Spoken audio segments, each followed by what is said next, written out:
In the 60-hour possession, we've installed the Green Street Bridge. This enables us to complete the remaining works on track for opening before the end of the year.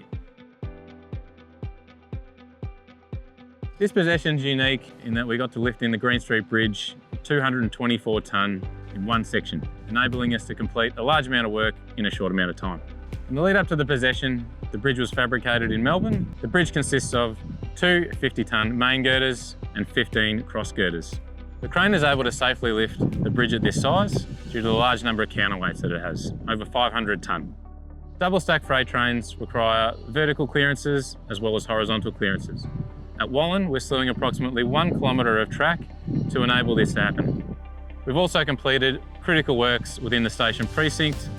Next up in Glenrowan, we're putting the finishing touches on, including handrails, landscaping and street lighting. At Seamvale Road, we're continuing the bridge works, including retaining walls and earthworks on the approaches. This will allow us to lift the beams in the coming months. Works are on track at Seamvale Road to be completed in 2025.